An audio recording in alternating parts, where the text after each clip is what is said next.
All right, everybody, if I can have your attention, please.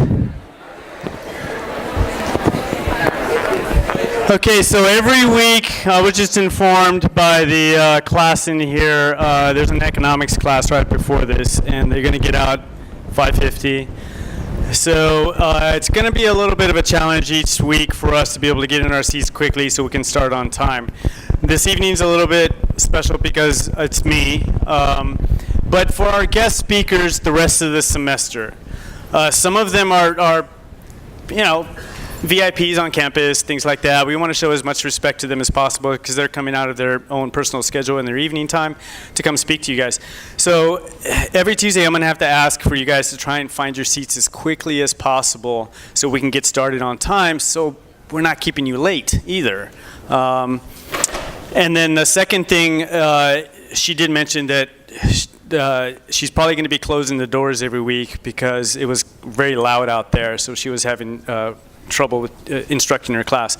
So I know we are gathered out there. It doesn't feel like winter, but I'm sure we're still going to have some cold days where you're going to want to hang out inside. Just be mindful of the noise volume out there. If you need to take it out to the foyer out there, please do that. If I come in and I hear that it's pretty loud, I'll just start, moving you guys away from the classroom doors, just to show respect for another class, an academic class that's here right before us. So let's just keep that in mind each week so we can be respectful to other people who use this classroom and other educators on campus and our guest speakers as well. Let me go ahead and get your square cap going. We're going to go ahead and kick that off.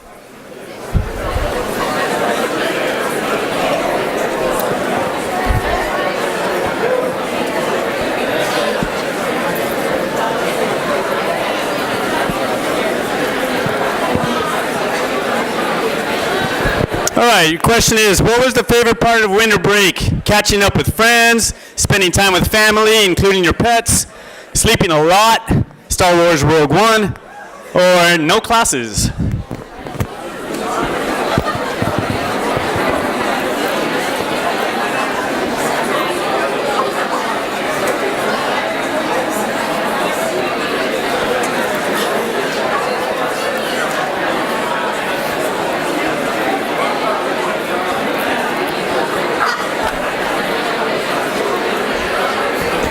All right, because we started late, I'm going to go ahead and just let Square Cap run in the background because I know there's some folks still coming in and stuff because I want to go ahead and get started for this evening.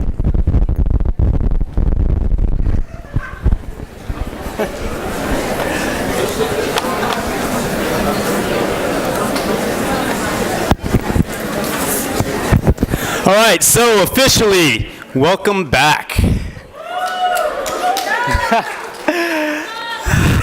There's a few students who seemed excited for spring. What's wrong with the rest of y'all? All right, there you go. As I mentioned last fall semester at the last presentation that I gave, you're going to get a little bit busy this semester. I know you're probably already feeling that already. It's like, oh, now my calendar's ruling my life again. I got a whole different schedule you got to adjust to. Speaking to a student who has an 8 a.m. class on Mondays, I feel for that. I personally have a new graduate school schedule this semester. I have a Monday 9 a.m. class, so I'm not too happy about that. And those are 3 hours, so we're all going to be adjusting to the new start of this semester, your second semester here at UT. So as I mentioned last semester as well, pay attention to the process that you're going through this semester, how you're learning more about UT, how you're learning more about being a college student, the resources that you have here, and making those adjustments that you have to make, whether it's your time management, whether it's your sleeping habits, your eating habits, your study skills. You should already have learned some things from fall semester that you can apply for this semester. So make your life easy for yourself. Don't make it more difficult than it has to be. The internship process is going to be a big part of that, the ULN internship process. And I did go through some of the particulars last semester. I'm going to go through some more tonight. And I'm also going to bring a couple of students who are interns through the ULN internship program and other offices on campus to share some personal experience about that process for you. So before I get into that, let me go ahead and just really quickly share with you what you guys did in fall semester. Outstanding, just outstanding.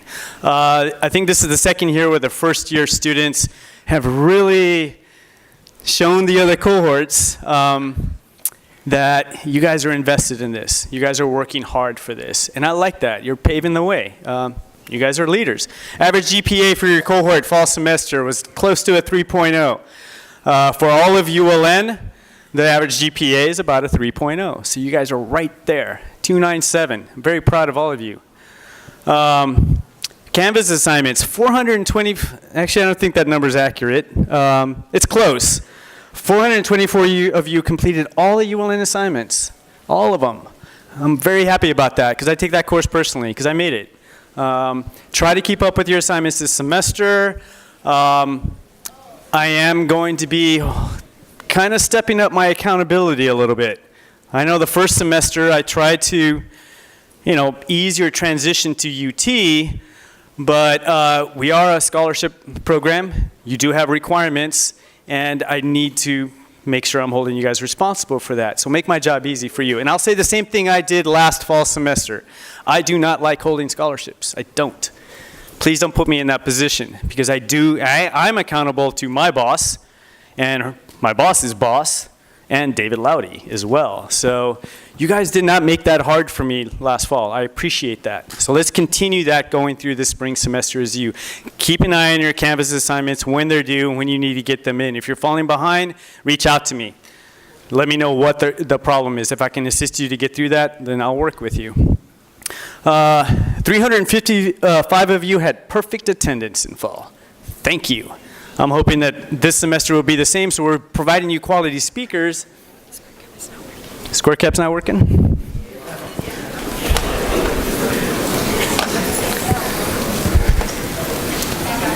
All right, so 402 of you connected. All right, give me a second. Let me see if I can finish the question and then restart it again. I hope that works. Reopen, nice. There it goes. All right, so it's collecting your responses that have been in queue in the buffer. So let me know if you continue to have issues with that.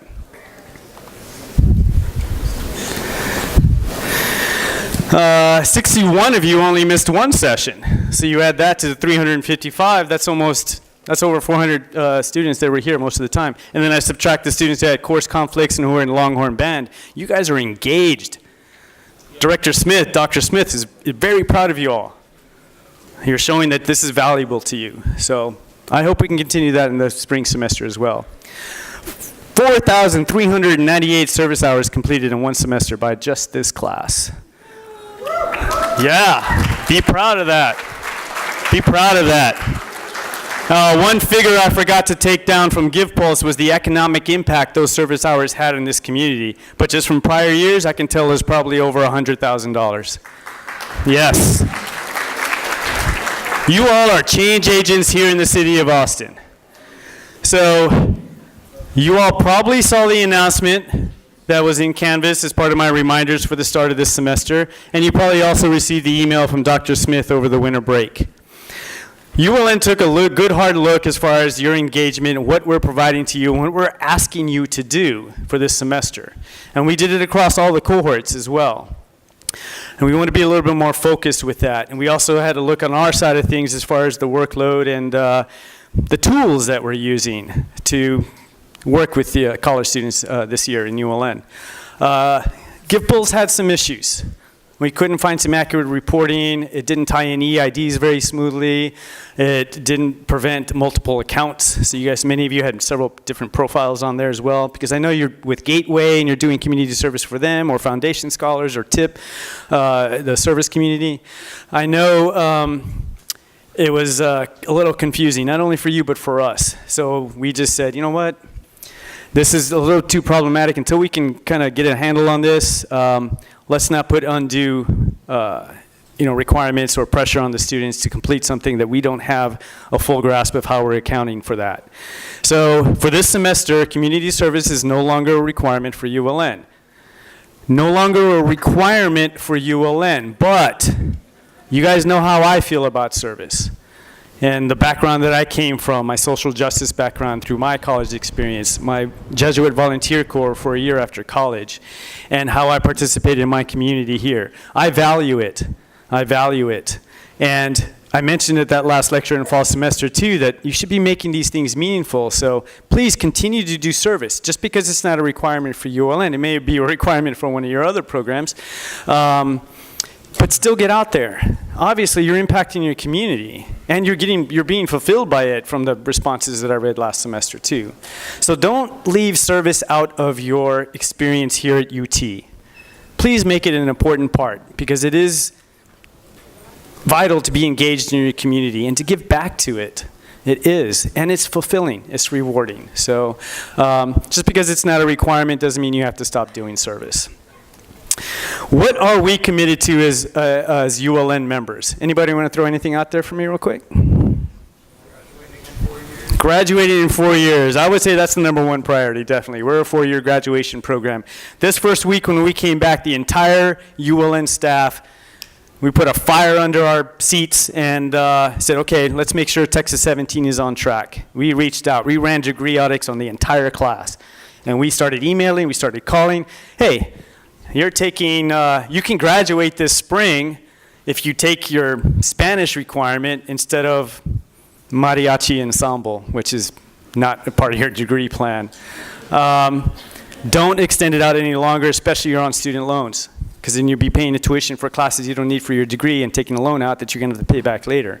So yes, thank you. Graduation in 4 years. Anybody else want to throw anything out? Yulissa? Nice, nice. Developing professionalism. I'm going to get into that a little bit, but yes, that is definitely one of those.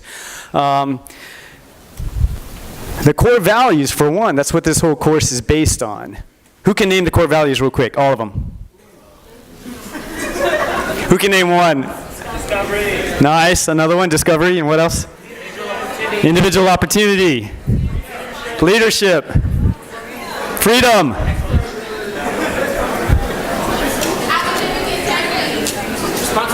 Responsibility. Academic integrity is more the student honor code, but yes, that's an important one and stuff. UT core values, always keep those in mind. They're good. They're a good compass for not just here, but for life, for taking ownership of your life.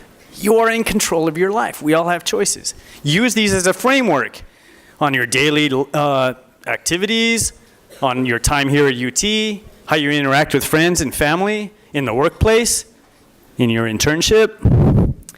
Leaders in development. This whole program, we started last semester, but you're going to be going through this whole thing. We're a leadership program on our Canvas homepage.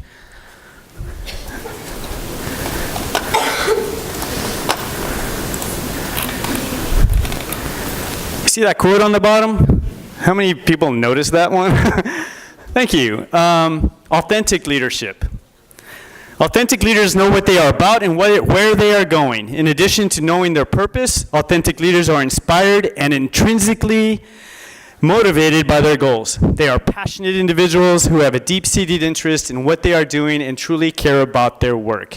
Peter Nordhaus, Leadership, Theory and Practice. I try to role model authentic leadership to you all. I try to be as genuine as possible, let you know what's important to me and how you can express yourself in being a leader. I also admit to my weaknesses and to my mistakes. That's being authentic.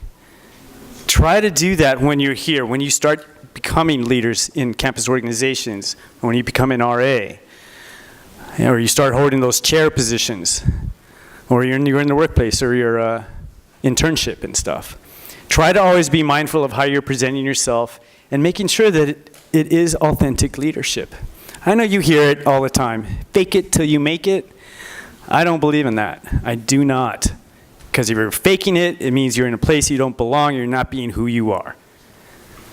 Be yourself, but be a leader. Professionalism. So this first month and a half, we're going to be hitting this home. Because again, practicality of the internship. Who can remember when the internship fair is? Rock on.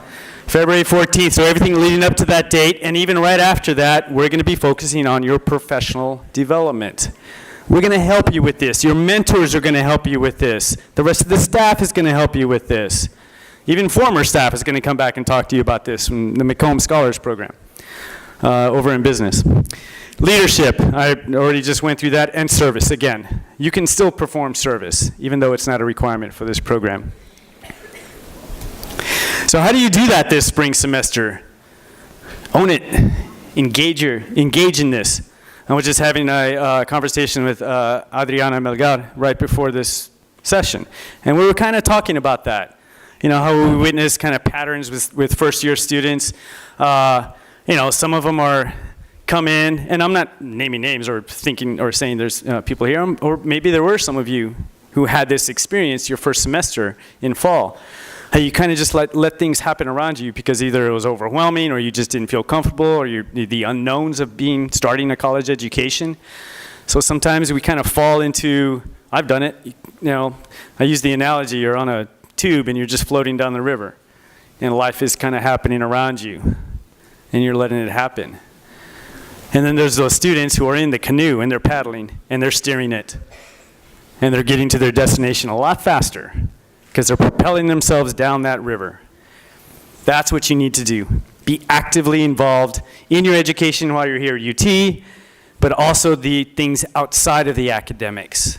Your personal development, your friendships, your relationships, how you're looking for mentors. And not just your peers, but mentors in faculty, mentors in staff, you know, in the workplace. Start actively thinking, okay, one, how can this situation improve me as an individual? How can this task teach me a new skill? What am I going to need later on? Active thinking about what you're participating in here. Don't just go to class and then fall asleep in the back. That's not going to do you any good later on. Own this, own this. Find the meaningful service opportunities again, make it meaningful. Don't be a spectator, be a participant. Spring 2017. Okay, this is where we're going to start getting into the meat of things, of this semester. So next week, the Vic Center, the director of the Vic Center, Allison Devlin, is going to come out and talk to you about building your resume or polishing your resume if you already have one. And then you're going to go into peer group and you're going to help develop that.